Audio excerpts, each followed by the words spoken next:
Sup everyone, I'm your female otaku, and I'm here to review episode 11 of Boku no Hero Academia. We only have 2 more episodes left, guys. Before I continue with this review, I got a couple of important things to say.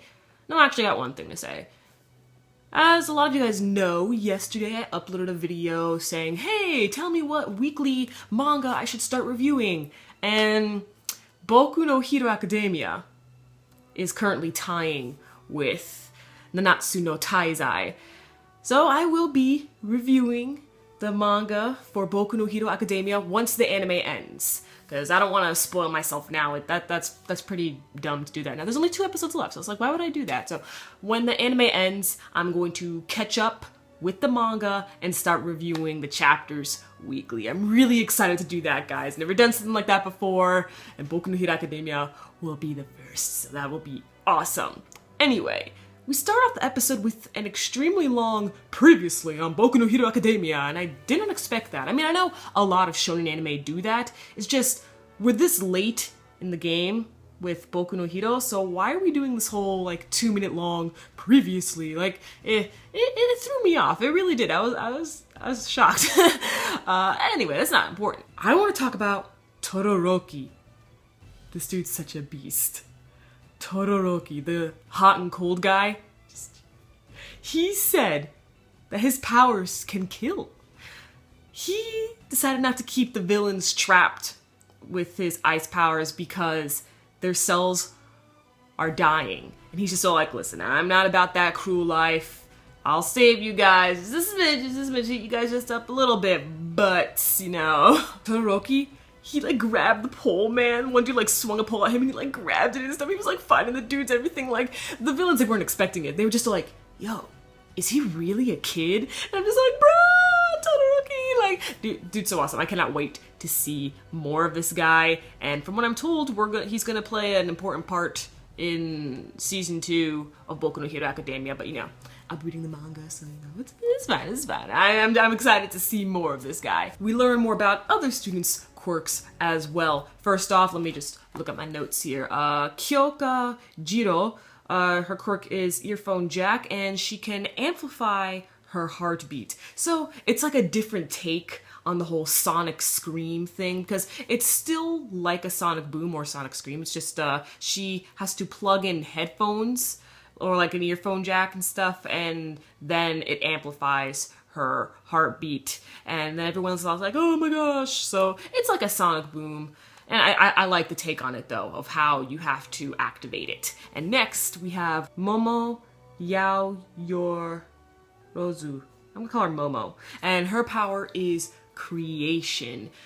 That's a pretty powerful power, I'm not gonna lie, man. She can create anything. It does take time, but she can create any non-living thing, and I guess it just spurs up out of her back or something. I don't know, but she can also fight too.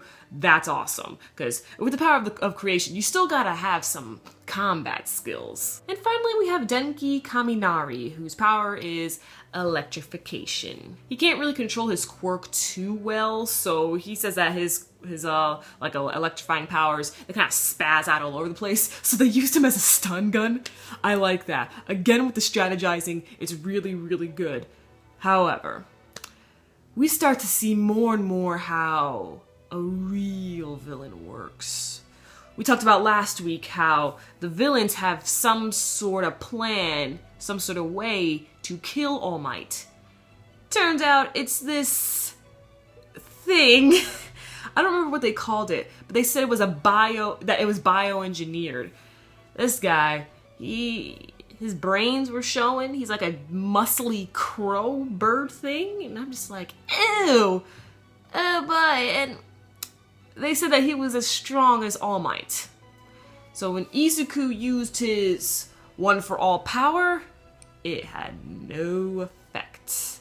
That whole scene there was tense though.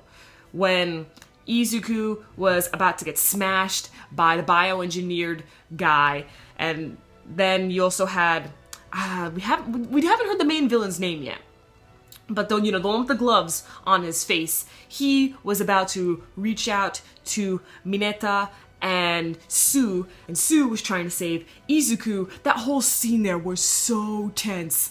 because it's like they're trying to save each other, but at the moment it's not going to work because the villains have the advantage. Luckily, Ida was able to get help. So proud of Ida, man.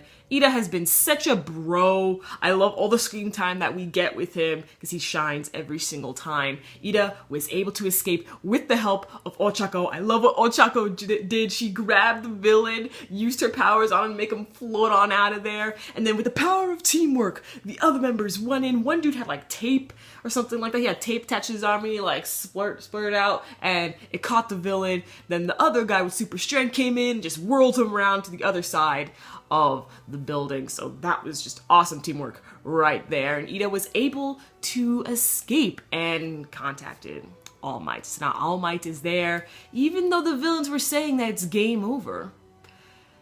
How it ended, the main villain, he said, looks like this is a continuation. And I'm just like, what?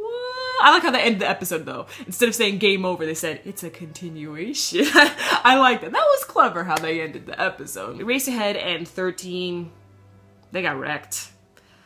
They got wrecked. They did their best, especially Eraserhead. Eraserhead did his best.